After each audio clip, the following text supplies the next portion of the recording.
మొత్తానికి తమిళనాడు ముఖ్యమంత్రిగా టీవీకే అధ్యక్షుడు నటుడు విజయ్ ప్రమాణ స్వీకారం చాలా ఘనంగా పూర్తి చేసుకున్నటువంటి పరిస్థితి కనిపించింది. నిన్న రాత్రి వరకు కూడా ఒక హై డ్రామా నడుమ ఈరోజు మార్నింగ్ ఆయన ప్రమాణ స్వీకారం జోసెఫ్ విజయ్ అను నేను అంటూ తమిళంలోనే ఆయన ప్రమాణ స్వీకారం చేసినటువంటి పరిస్థితి. అలాగే ఆయనకి విషెస్ చెప్పినటువంటి వ్యక్తుల్లో ముఖ్యంగా పవన్ కళ్యాణ్ గారు మొదటి వరుసలో ఉన్నారని చెప్పాలి. టీవీకే అధ్యక్షుడు అంటే నటుడిగా పవన్ కళ్యాణ్ గారికి విజయ్ గారికి చాలా సందర్భాల్లో మనం మాట్లాడుకుంటుంటాం. తెలుగులో పవన్ కళ్యాణ్ గారు చేసినటువంటి సినిమాలు అనేకం అటు విజయ్ గారు రీమేక్ చేసి ఆయన హిట్లు మీద హిట్లు అందుకున్నటువంటి పరిస్థితి కనిపించింది. ఈవెన్ అప్పటికి సంబంధించినటువంటి ఫొటోస్ ఇప్పుడు సోషల్ మీడియాలో వైరల్ అవుతున్నటువంటి పరిస్థితి కనిపిస్తుంది. అలాగే పవన్ కళ్యాణ్ గారు చేసినటువంటి ట్వీట్ కూడా ఒకసారి చూడొచ్చు.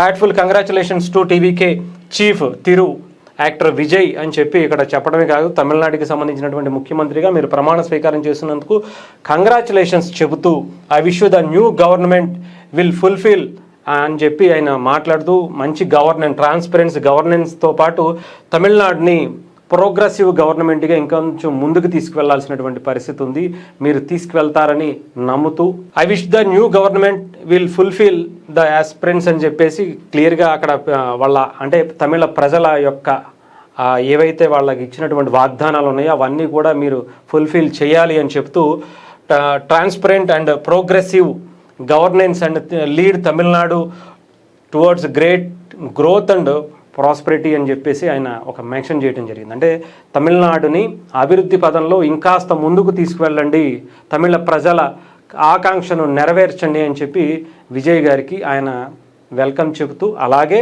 అక్కడ కంగ్రాచులేషన్స్ చెప్పడం కూడా జరిగిందనమాట.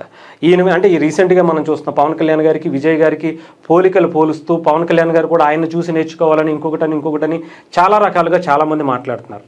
బట్ ఎవరి ఆలోచన తీరు వాళ్ళవి, ఎవరి భావజాలాలు వాళ్ళవి, ఎవరి సిద్ధాంతాలు వాళ్ళవి. అంతేగాని పవన్ కళ్యాణ్ గారికి విజయ్ గారికి పోలికలు పోల్చడం అనేది అంత ఈజీ కాదు. ఎందుకంటే ఇద్దరు కూడా ఉత్తర ధ్రువం దక్షిణ ధ్రువం అంటారు కదా, అలాంటి వ్యక్తులు ఇద్దరు కూడా సినిమాల్లో కలిసిన చేసినటువంటి సినిమాలే ఇక్కడ అక్కడ కూడా చేసి ఉండొచ్చేమో, కానీ ఆలోచన తీరులు కావచ్చు ఇంకొకటి కావచ్చు చాలా చాలా వ్యత్యాసం ఉంది.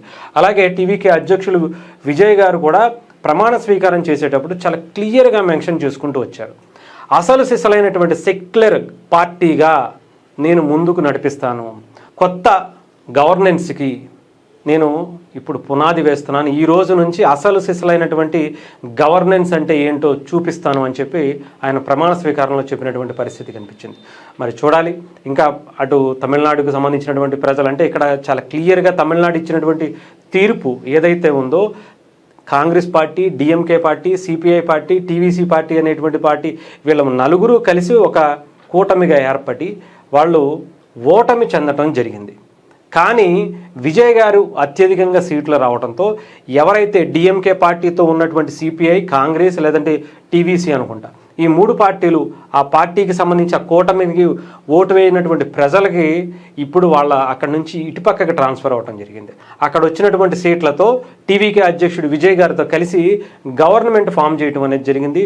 దీని మీద మరి తమిళ ప్రజలు ఎలా తీసుకోబోతున్నారు అనేది కూడా చూడాలి. ఎందుకంటే ఆ కూటమిని వద్దనే టీవీకే అధ్యక్షుడు విజయ్ గారికి ఇచ్చారు. బట్ ఆ కూటమిలకు సంబంధించినటువంటి వ్యక్తులని, ఎమ్మెల్యేలని, కాంగ్రెస్ పార్టీ, సిపిఐ, సిపిఎంకి సంబంధించినటువంటి వ్యక్తుల్ని అలాగే ఇంకొక పార్టీకి సంబంధించినటువంటి వ్యక్తులనే ఇప్పుడు అటు కూటమిలో ఇప్పుడు ముఖ్యంగా టీవీకే అధ్యక్షుడు విజయ్ గారు గవర్నమెంట్ ఫామ్ చేసిన దాంట్లో వాళ్ళకి సంబంధించినటువంటి ఎమ్మెల్యేలను తీసుకొని ఇప్పుడు మంత్రి పదవులు ఇచ్చి మరీ గవర్నమెంట్ ఫామ్ చేసినటువంటి పరిస్థితి కనిపించింది. చూద్దాం ఇది ఎలా ముందుకు వెళ్తుంది, ఏం చేస్తుంది. ముఖ్యంగా కొత్త గవర్నెన్స్ అనేటువంటి ఒక కొత్త తరం నాయకత్వాన్ని విజయ్ గారు చూపిస్తాను అని చెప్పి చాలా క్లియర్గా చెప్తున్నటువంటి పరిస్థితి కనిపిస్తుంది. మరి దాంట్లో ఆయన ఎంతవరకు సక్సెస్ అవుతారు, తమిళ రాజకీయాలు ఎప్పటికప్పుడు మారుతూ ఉంటాయి, అలాంటి ఏమన్నా ట్విస్టులు ఈ 2-3 రోజులు బట్టి జరిగాయి కదా, అలాంటివి ఏమన్నా మరికొద్దిగా జరిగేటువంటి పరిస్థితులు ఉంటాయా అనేది మనం మరికొద్ది రోజుల్లోనే క్లారిటీ వచ్చేటువంటి పరిస్థితి అయితే ఉంది.